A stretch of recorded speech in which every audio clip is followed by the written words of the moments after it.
Mermaid Treasure Hunter here. I just got back from a fun beach hunt and I thought that I would show you how I take care of my Equinox 800 metal detector. I do this every single time when I get home from the beach or whatever type of a hunt I'm on because I want to really take care of my machine. First and foremost, I never ever leave my machine in my car because I think that the extreme heat, or in the case of winter months, the extreme cold can damage our machines, damage the seals around the housing unit that could cause the Equinox to flood. So flooding seems to be an issue. So I often wonder when I hear that somebody's machine flooded, do they keep their metal detector in their car at all times? Do they clean it when they get home? Do they wash it down? If they don't do these things, I have a feeling the seals can go bad, and I'm not willing to risk it. That was a huge investment for me to buy this machine, and so I like to take very good care of it. I thought that would be really good information because I've never seen anything on that talks about how to care for your machine. So if you have an Equinox 800, 600, or any other machine, these are my tips for keeping your metal detector in great condition. If you like this type of video, please subscribe. I put out at least 2 videos a week, and I would love to have you join our group. Leave some comments, hit that notification bell, become one of us. Stepford wives. No, I'm kidding. Just teasing. All right, let's get to it. So one of the first things that I do when I get home is I check this port where your underwater headphones go. I make sure it's nice and tight. I check the connection between the housing unit and the coil itself. I check this screw in the back and make sure that it's nice and tight, not so tight that it's gonna break the plastic, but nice and tight. I have this set, the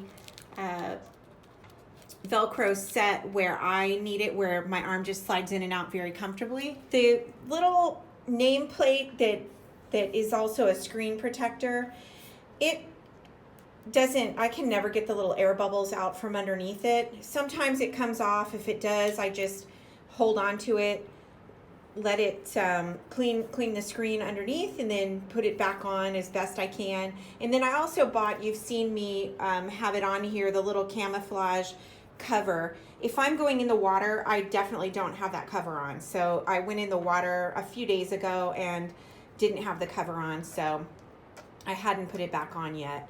So those are the first couple of things that I do.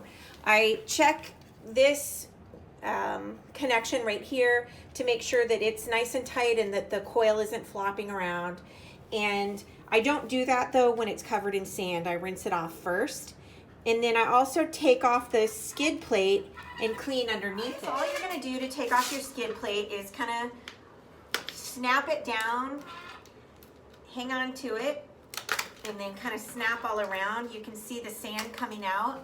You're gonna be shocked, if you haven't done this before, you're gonna be shocked at how much sand is coming out from your skid plate. So just kind of twist it until you get it all the way off. And can we see the sand that's under? There's sand that's stuck on here. So you wanna kind of be careful with your machine once you have the skid plate off. There's still some sand in the skid plate, so now I'm gonna get my hose out and start to rinse everything. Guys, so once you've got your hose going, you just want to make sure that you get all the sand off. Get all the sand off from the top of your coil. And then I just go all the way up, rinse off the housing unit. And then see these little holes at the top?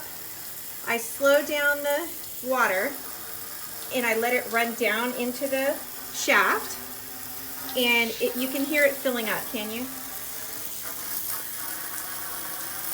So the water is filling up and it's coming out down at the bottom. So that way any salt water that was left inside the shaft gets cleaned out. I do the same thing with my scoop. I take it apart and I let water run on the inside as well. Okay, so got it all completely rinsed off. And then I do the underneath side. So let me do that real quick and I'll be right back. All right, so I've rinsed off. Now I'm going to tilt my machine down so that all the water can run out. And that's pretty much it. Now I take my machine upstairs. I leave it in the house. I don't even leave it in the garage. I keep it in the air-conditioned house because I don't want it to get rusty, salty. I mean, I live right, literally, there's the ocean right there. I don't know if you can, there's the ocean right there. So I live right at the beach and I don't want it to damage my metal detector in any way, the salt air. It's so corrosive.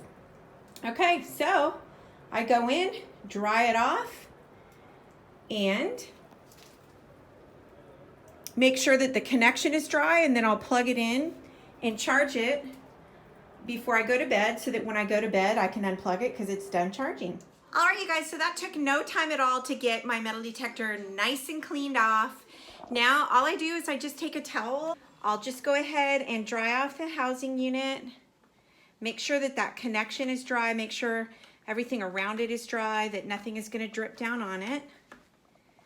And when I am positive that it is dry, I will take it over here where I plug it in. But you guys, it doesn't take a whole lot to take just a few minutes out of your time to get your machine nice and clean. Dry it off, make sure it's dry before you connect it to be charged. And when you go to put your skid plate back on, make sure it's good and tight on there. It snaps together. Watch your fingers. I have snapped my fingers in the side of that skid plate before, and let me tell you, it does not feel good. So I hope you enjoyed this content. Please like and subscribe. Take good care of your machine, and I will see you on the next hunt. All right, can you tell that a mermaid lives here? Look at look at all my shells. Oh my goodness, they're just everywhere. The wind blows them around too.